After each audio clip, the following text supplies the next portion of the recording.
되었습니다.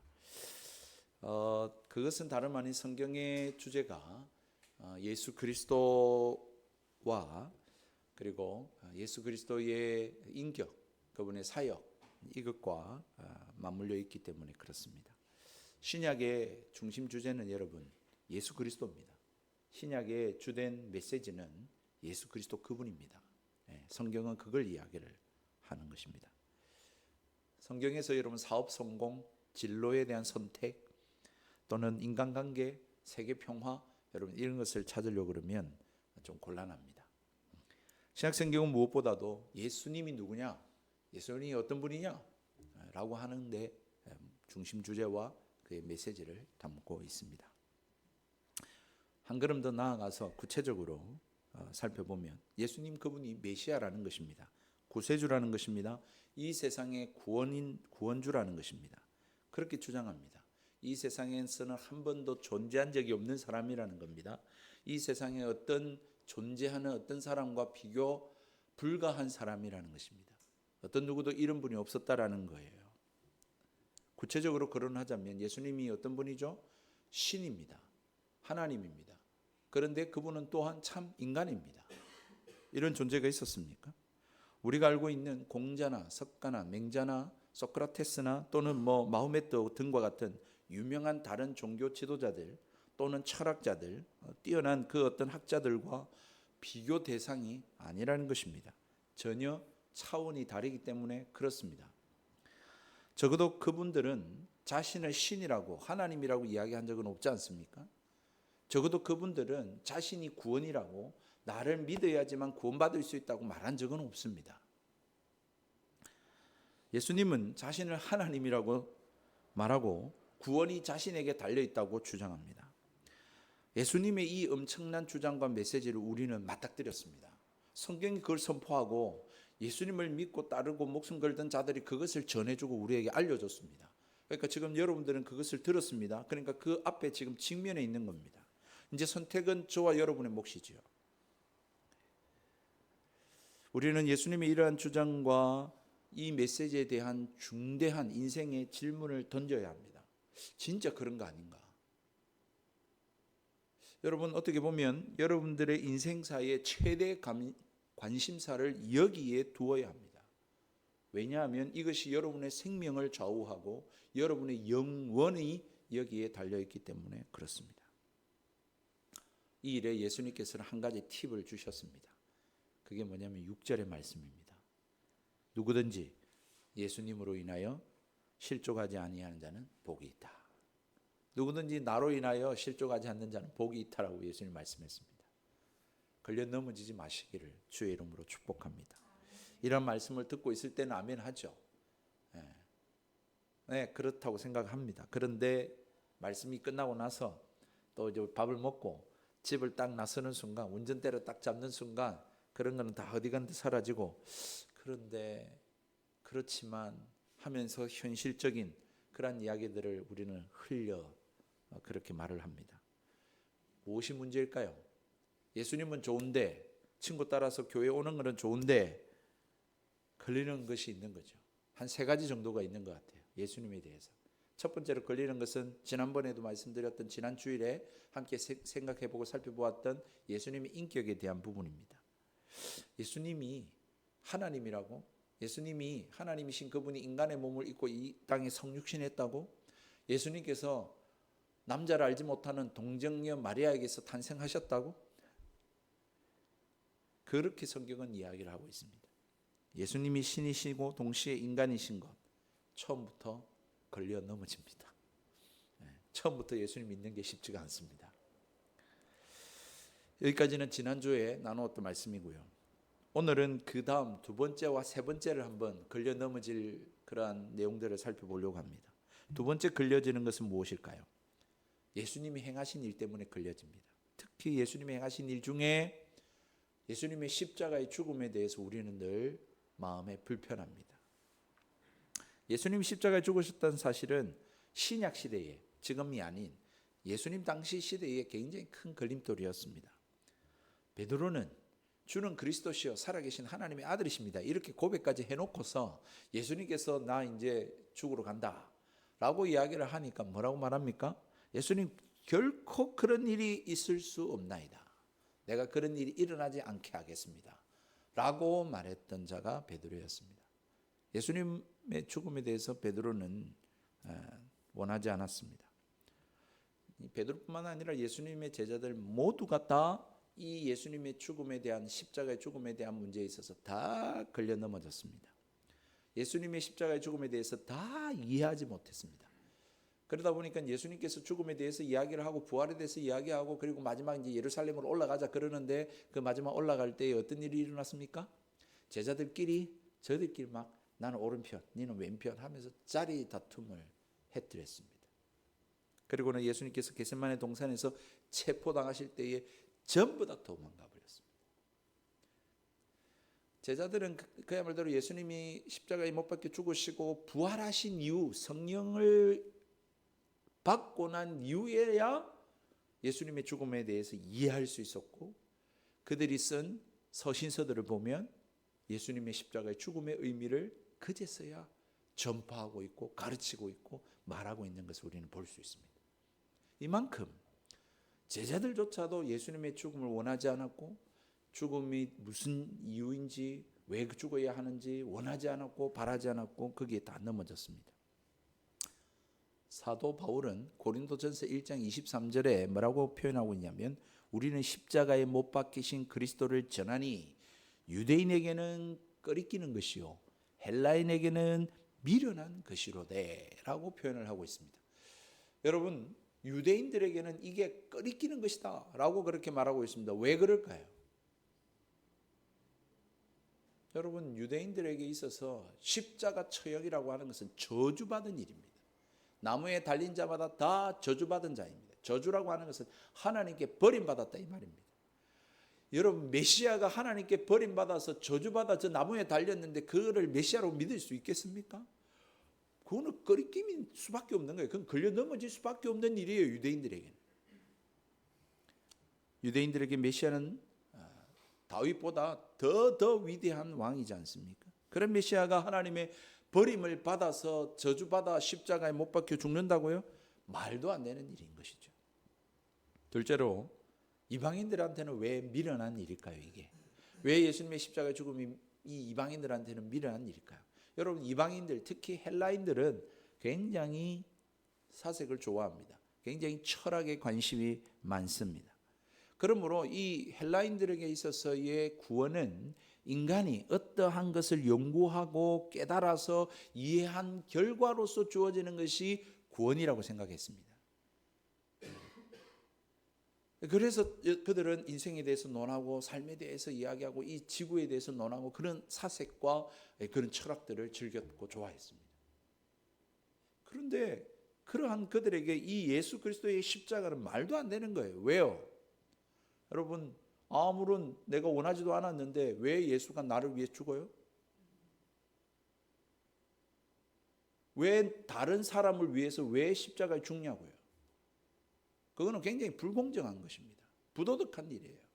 더더군다나 그 한 사람이 죽음으로 말미암아 왜 다른 사람들이 다 용서를 받아요? 그건 말도 안 되는 거죠. 왜냐하면 헬라인들의 입장에서는 내가 잘못을 했으면 그 사람이 죄의 벌을 받는 것이 마땅하다고 생각했어요. 내가 지은 죄로 내가 벌을 받는 거, 그게 타당한 것이고 그게 합리적인 것이고 그것이 이치에 맞는 일이지, 내 죄를 위해서 다른 사람이 피해를 본다? 그 사람이 오히려 대가를 받는다? 그건 말도 안 되는 일이고, 또한 그 한 사람의 대가를 지불함으로 말미암아 다른 사람들이 혜택을 누린다? 그것 또한 부도덕한 일이라고 이방인들은 생각을 했다라는 것입니다. 그러므로 아무 죄가 없는 예수가 다른 사람을 위해서 죽는 것 이해할 수 없고, 그 예수의 죽음으로 인하여 다른 사람들이 다 구원을 받는다? 헬라인들에게 있어서는 인정할 수 없는 일인, 미련한 일이라고 하는 사실인 것입니다. 현대인들도, 21세기를 살아가는 오늘 현대인들도, 우리 대한민국 분들도 이와 비슷하게 마찬가지로 예수에 대해서 불편하게, 예수님의 죽음에 대해서 불편하게 생각합니다. 물론 유대인과 헬라인의 이 제가 말씀드린 이런 관점에서 예수님의 십자가의 죽음에 대해 불편해하는 것은 아니지만 여전히 마찬가지로 예수님이 십자가에 죽었다라는 것에 대해서 그렇게 달가워하지 않습니다. 듣고 싶지 않습니다. 걸림돌입니다. 예수님의 피에 대해서 이야기하고 예수님의 죽음에 대해서 이야기하는 걸 싫어합니다. 왜냐하면 예수님 너무 진지충입니다. 근데 예수님 너무 진지해요. 요즘 너무 날씨도 좋고 즐길 거 많고 단풍이 이렇게 아름답고 해외여행도 맛있는 게 많고 즐거운 것들이 너무 넷플릭스에 가득한데 무슨 피고 죽음이고 왜 그렇게 이야기를 합니까? 예수님 왜 죽어야 합니까? 예수님이 죽음이 어떤 의미입니까? 다른 사람들의 죄를 대신해서 죽었다 그렇게 이야기합니다. 다시 말해서 나의 죄? 우리의 죄? 누가 언제 그런 이야기를 했어? 누가 그렇게 하라 그랬어? 어떻게 보면 우리의 덮어두고 싶은, 우리 언급하고 싶지 않은, 다루고 싶지 않은, 생각하고 싶지 않는 이 인간들의 그 죄, 악, 이것을 문제를 건드리기 때문에 현대인들은 싫어합니다. 현대인들은 지적받는 걸 굉장히 싫어합니다. 네가 왜 간섭이야? 왜 네가 나에게 침범해? 여러분, 우리는 사람들로부터 지적받는 걸 굉장히 싫어하는데 성경은 우리를 향하여 너는 죄인이다 그렇게 이야기를 하니 여러분 누가 좋아하겠습니까? 일반 사람들은 자신이 죄가 없다고 생각하고 일반적으로 살아갑니다. 그래도 양심적인 사람은, 늘 자기를 성찰하는 사람들은 그래 나는 좀 부족해, 나는 실수가 많아, 나는 연약해 라고 생각하지만 누군가가 당신은 죄인이야 그래서 죽을 수밖에 없어 이렇게 말하면 듣기 싫어합니다. 듣기 싫어할 뿐만 아니라 항변합니다. 내가 무슨 죄 지었는데, 내가 뭐 잘못했는데 라고 항변합니다. 그런데 성경은 이 문제를 계속 다루고 있는 것입니다. 예수님은 자꾸 그 부분에 대해서 이야기합니다. 내가 온 것은 의인을 구원하러 온 것이 아니라 죄인을 구원하러 왔다. 인자가 온 것은 섬김을 받으려 함이 아니라 오히려 섬기려 하고 많은 사람들을 위하여 내 목숨을 대속물로 주려고 왔다 라고 말씀합니다. 제가 말씀을 준비하면서 흥미로운 사실 하나를 발견했습니다. 예수님이 하나님께 기도한 일들이 많잖아요. 예수님이 하나님께 기도할 때 처음에 뭐라고 부르냐면 사랑의 하나님, 참 좋으신 하나님 이렇게 하지 않았다라는 것입니다. 하나님께 예수님도 기도할 때 뭐라고 기도했냐면 거룩하신 하나님. 이 거룩이라는 의미가 뭡니까? 구분되다는 뜻입니다. 구별되다는 뜻입니다. 이 죄가 없으신 하나님 이런 뜻입니다. 하나님은 죄를 미워하십니다. 하나님은 죄를 싫어하십니다. 그러니까 예수님은 그러한 하나님을 불렀습니다. 그러니까 굉장히 불편합니다. 거룩하면 사람들이 거북스럽다 이렇게 이야기합니다. 예수님은 자기의 십자가의 죽음, 이 피 흘리실 것에 대해서 알고 계셨고 그 길을 걸어가는데 피하지 않으셨습니다. 한 번은 겟세마네 동산에서 있었던 일이죠. 예수님을 이제 체포하러 이제 군병들이 왔습니다. 예수님을 탁 잡으려는 순간 베드로가 칼을 빼내어서 예수님을 잡으려고 한 사람의 길을 팍 쳤습니다. 그러자 예수님이 베드로야 베드로야 너 지금 무슨 짓 하냐? 내가 이 온 군사들보다 더 많은 천사들을 동원해서 이들로 물리치고 내가 이들에게 체포를 안 당하게 할 수 없는 줄로 아느냐? 내가 그렇게 능력이 없는 자인 줄로 아느냐? 그만두어라. 네가 하는 짓은 아무 소용없는 일이다. 나는 죽으러 가려고 체포당하지 않으려고 해도 얼마든지 나는 체포 안 당할 수 있고 이들을 물리칠 수 있는 자다. 하지만 나는 이 길을 걸어가는 것을 피하지 않으려고 한다.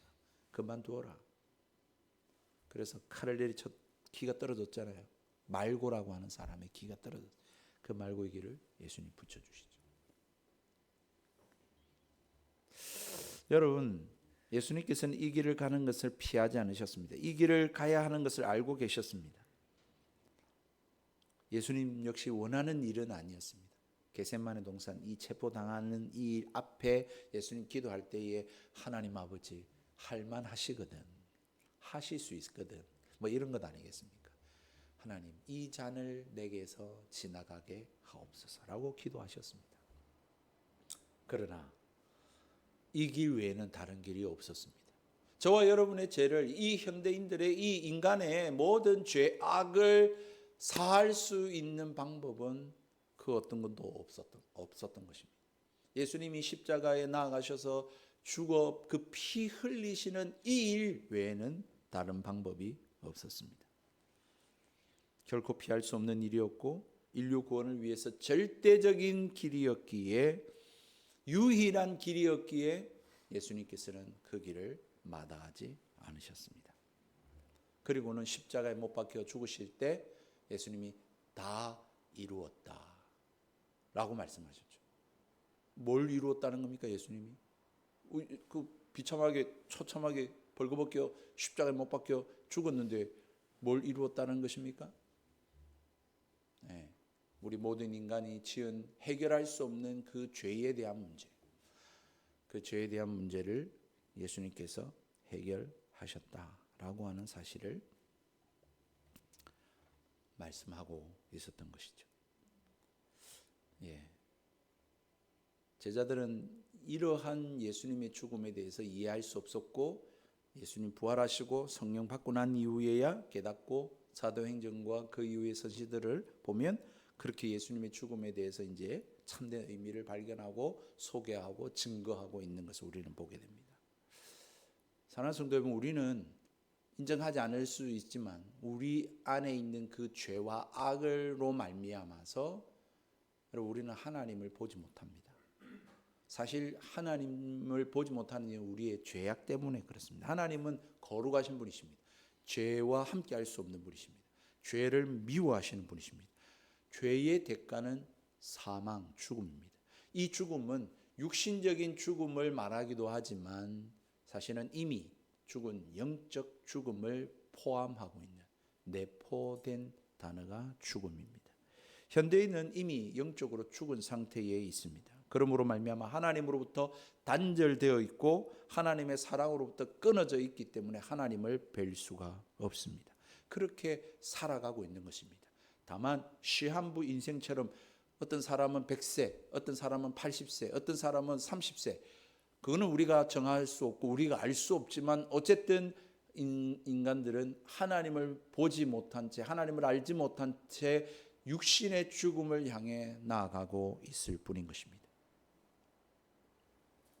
사랑하는 성도 여러분, 자신의 연약함, 실수, 넘어짐, 그 부분에만 너그럽게 그럴 수 있지 라고 생각하지 마시고 나의 악함, 나의 죄를 하나님 앞에 인정할 수 있게 되기를 바랍니다.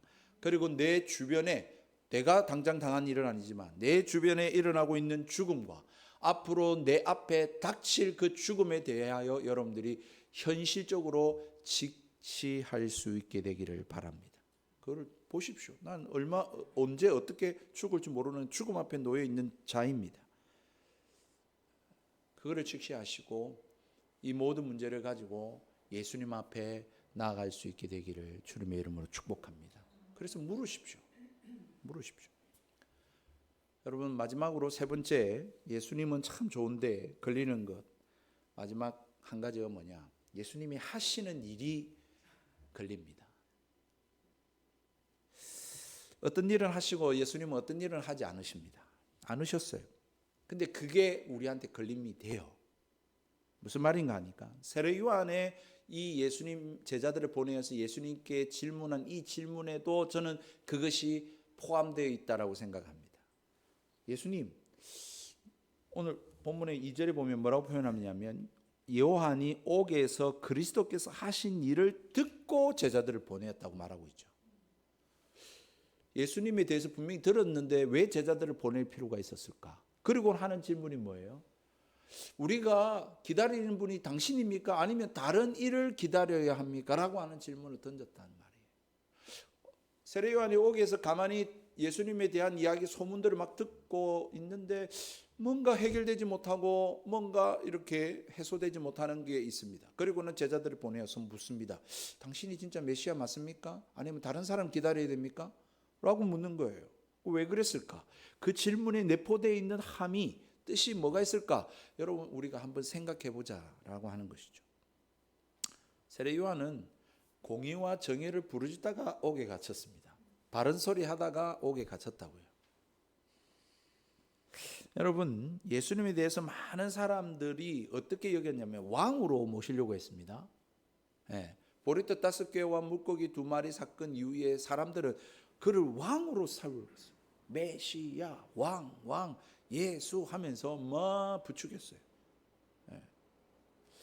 여러분 예수님께서 마지막 예루살렘에 입성하실 때도 사람들이 호산나 호산나라고 외쳤습니다. 우리를 구원할 자라고 외쳤다고요. 그리고는 이렇게 종려나무를 깔고 흔들고 옷을 깔고 막 그렇게 맞이했단 말이에요. 왕 개선 장군을 맞이하듯이. 그러니까 유대인들에게서 메시아는 다윗 이상가는 버금가는 아니 다윗을 능가하는 위대한 왕으로서의 인식이 강했습니다. 이사야서나 예레미야서나 미가서 등과 같은 선지서들을 여러분 찾아보면 메시아는 공의와 정의를 행하는 왕으로 묘사하고 있습니다. 뿐만 아니죠. 그가 오셔서 백성들을 위로하고 뿐만 아니라 적들을 물리치고 심판하실 왕으로 묘사되고 있는 거예요. 그러니 유대인들에게는 당연히 메시아가 오면 우리는 살 거다. 저 적들을 물리칠 것이다. 원수들은 하나님께서 심판하실 거다라는 인식이 강하지 않았겠습니까? 그런데 세례 요한이 옥에서 예수님에 대한 이야기를 잠깐 들어보는데 생각했던 것하고 기대했던 것하고는 다른 행보를 보이는 것입니다. 예를 들면 부정과 부패가 심한 이 헤롯 가문을 예수님이 막 물리치고 그리고 이 백성들을 압제하고 약탈해가는 이 로마 정권들을 무너뜨리고 그리고 예수님이 백성들을 위로하고 그렇게 새로운 국가를 만들 그러한 왕으로서 오신 줄 알았는데 예수님은 그보다 다른 나쁜 일을 하시는 건 아닌데 그러한 기대와는 다른 일을 하시는 것 같은 생각이 들었던 것이죠. 그래서 악한 자들을 물리치고 심판하시고 세례 요한과 같은 의로운 자들을 위로하시고 옥에서 끄집어내시고 그럼 그런 행보를 해야 되는 것 아니냐? 그러니 오실 리가 당신입니까? 아니면 다른 사람을 기다려야 됩니까? 라고 물었던 것입니다. 이와 같은 방식으로 우리도 현대인들도 똑같이 그렇게 예수님한테 의문을 가지고 살아갑니다. 예수님 너무 좋습니다. 예수님 말씀 너무 좋습니다. 그래서 성경을 읽고 묵상도 합니다. 안 믿어도. 예수님 믿는 사람들은 예수님 앞에 오면 참 편안하고 좋습니다. 그런데도 불구하고 왜 예수님 앞에 헌신하지 않느냐? 이런 생각이 여러분 들지 않습니까? 저 같은 모태신앙에다가 목사까지 하는 사람도 이해 안 되는 것들이 너무 많습니다. 예수님을 믿는데 예수님을 어리부터 믿어왔는데 또는 예수님 앞에 나아가서 막 예수님의 이름으로 기도를 하고 그렇게 금식을 하고 저 오살리 기도원에서 부르짖고 했는데 왜 집이 없을까? 왜 가족이 없을까? 왜 생계를 유지하지 못할까? 왜 구걸하면서 다녀야 될까? 저는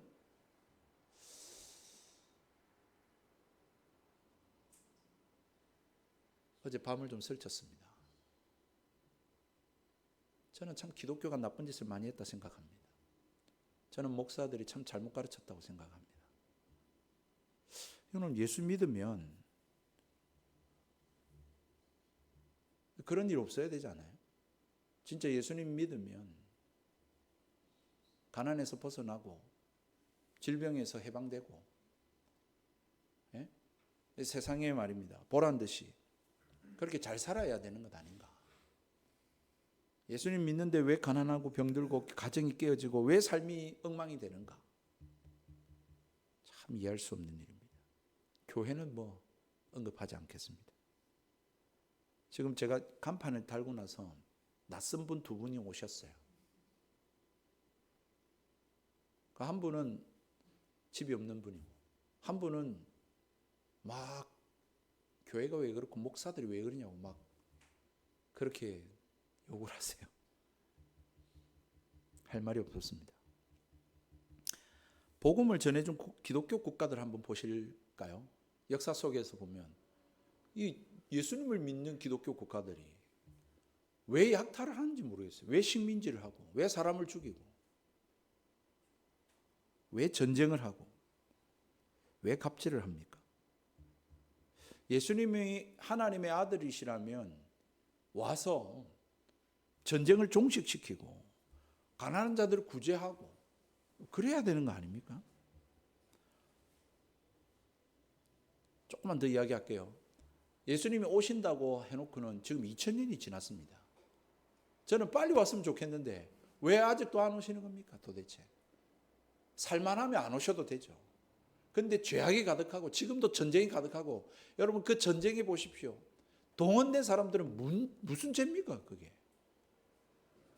전쟁을 일으키는 독재자들은 그 사람들 전쟁에 몰아놓고 자기들은 돈을 받아서 호의호식하고 있고 이게 말이나 되는 세상입니까?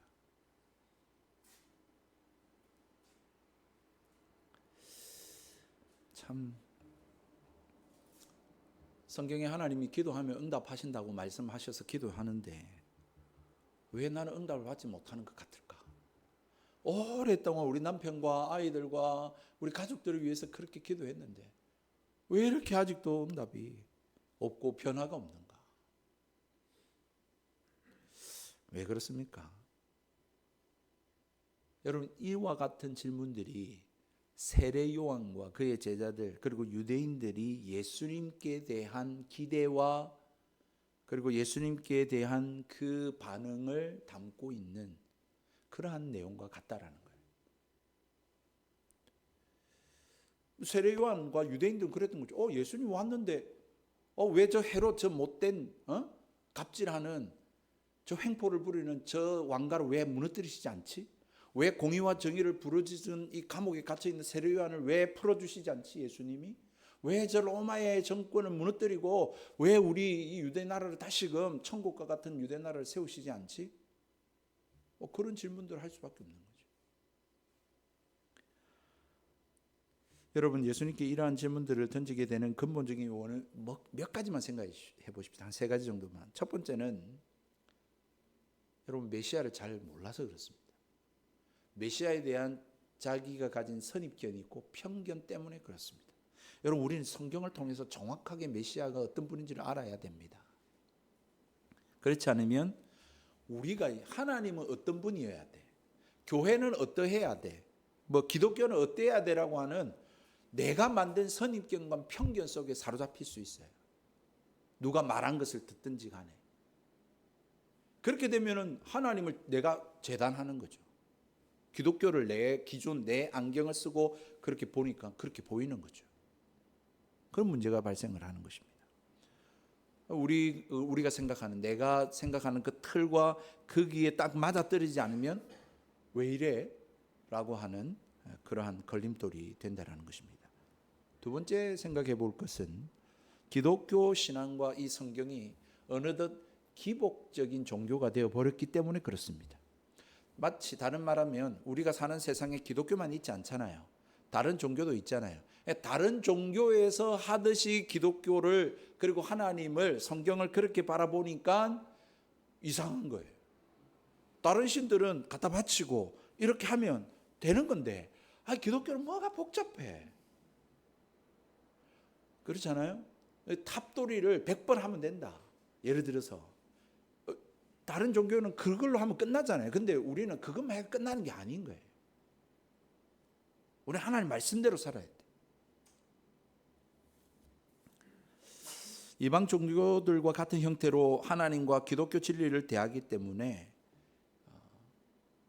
우리의 기대와는 어긋나게 되고 그게 걸림돌이 되는 것입니다. 여러분 예수님을 믿는 이유가 뭡니까? 예수님 그분에게 우리가 나아가는 게 아니라 그분으로 인하여 얻어지는 것, 복을 얻기 위해서 나아간다면 어긋날 수밖에 없습니다. 그렇기 때문에 어려울 수밖에 없고 그게 걸림돌이 될 수밖에 없습니다. 예수님 믿으면 아까 제가 말했던 것처럼 다 부자가 돼야 되고 병 안 걸려야 되고 다 행복해야 되고 다 그렇게 돼야 된다라고 생각하는 것, 거기에 문제가 발생하는 거죠. 우리는 평소에 그분에 대해서 생각을 잘 안 하다가 어떤 문제가 생기면 딱 그분을 생각하고 그분 앞에 나아가는 경향이 있죠. 그때 그 좋은데 나쁜 게 아닌데 그때에 우리 마음 가운데에 가득 차 있는 것은 딱 하나뿐입니다. 뭘까요, 여러분? 문제 해결이죠. 문제 때문에 그분을 찾은 거니까. 그때에 우리의 마음 가운데 가득 찬 것은 그분으로 인하여 내가 받는 혜택, 복, 문제 해결, 그것에 가득 차 있다는 것입니다. 그러므로 그 문제를 해결해 주시는 분, 복을 주시는 분, 선물을 주시는 그분을 생각하기보다 그 문제 해결에만 우리의 마음이 사로잡혀 있는 것입니다. 하나님과의 관계는 어디 간 데로 없고 우리의 처지, 우리의 문제에 관심이 매몰되어 있는 것이기 때문에 우리와 그것이 딱 맞닥뜨려지지 않을 때, 해결되지 않을 때 우리는 실망하게 되고 걸림돌이 되어져 버리는 것입니다.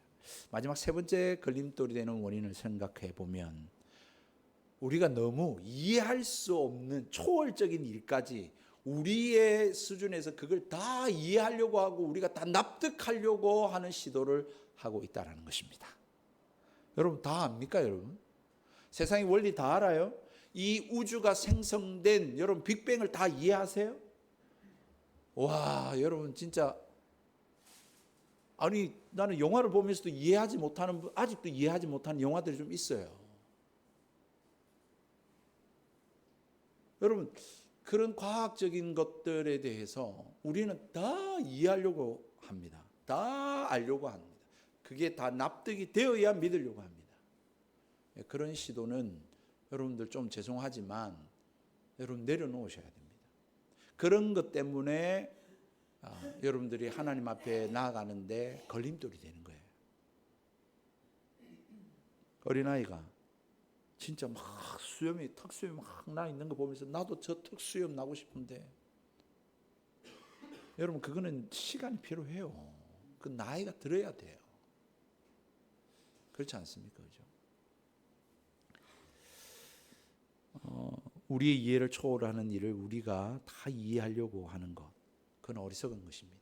미미한 인간이, 진짜 우주에서 보면 점인 인간이 우주와 영원을 지어보고 따져보려고 하는 시도, 다시 말하면 전능하신 하나님, 우주의 하나님을, 그 크신 하나님을 내가 지금 이 머리로 다 이해하려고 하고 다 헤아리려고 하고 다 납득하려고 하는 것, 그런 하나님으로 만들려고 하는 것, 그것 자체, 그 시도 자체가 어리석은 것이고 불가능한 것입니다.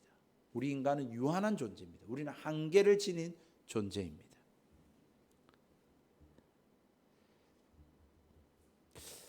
이러한 질문을 던지는 것까지는 좋습니다. 다만 그분 앞에 나아가셔서 질문하셔야 됩니다. 세례 요한과 그 제자들처럼 예수님 앞에 나아가십시오. 제발. 그리고 제발 그분 앞에 엎드리셔서 질문하십시오. 여기까지는 좋습니다.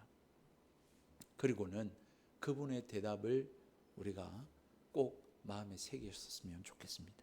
예수님이 그 질문에 오늘 대답한 답은 이것이었습니다. 5절입니다. 우리 같이 한번 읽을까요? 5절. 다 같이 한 목소리로 읽겠습니다. 시작.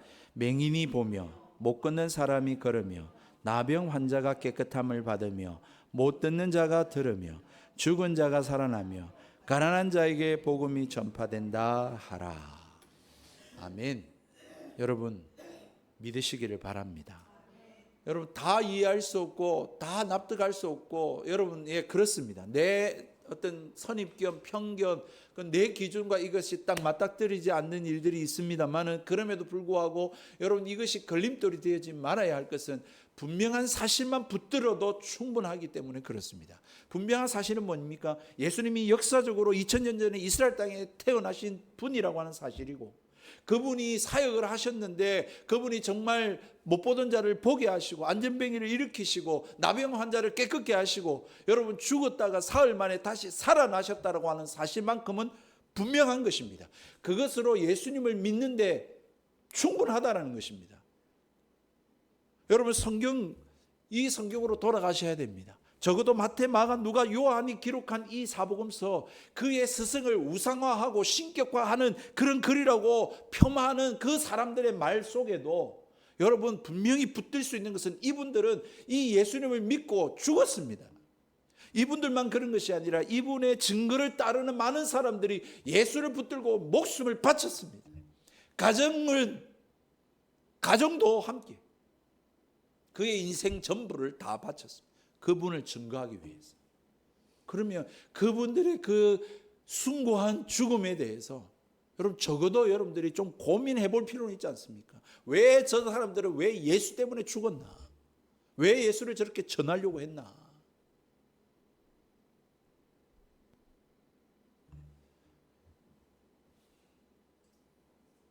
여러분, 예수님이 5절에 하신 이 말씀만으로도 충분하다라고 예수님 여겼기에 오시리가 당신입니까? 아니면 다른 사람을 기다려야 됩니까? 라고 하는 이 질문에 여러 가지 걸림돌이 있는, 왜 우리 기대와는 다르죠? 우리가 생각했던 메시아와는 좀 다르죠? 라고 이야기하는 그런 많은 질문들 속에 이렇게 전해라. 뭐라고 말한다고요? 맹인이 본다. 못 걷는 자가 걷는다. 나병 환자가 깨끗함 받는다. 못 듣는 자가 듣는다. 죽은 자가 살아난다. 가난한 자들에게 복음이 전파된다. 그리고는 마지막 6절 말씀을 저도 오늘 여러분들한테 전하고 싶습니다. 여러분, 예수님으로 충분합니다. 예수님으로 인하여 걸리는, 실족하는 그런 자가 없게 되기를 주님의 이름으로 축복합니다. 정말 예수님 믿으십시다. 그리고 예수님 믿고 말씀대로 우리 주어진 삶에 최선을 다해 가십시다. 질문들이 많이 일어나는 삶의 현실 속에 있는 것은 분명하지만 우리는 다 알 수 없고 다 이해할 수 없습니다.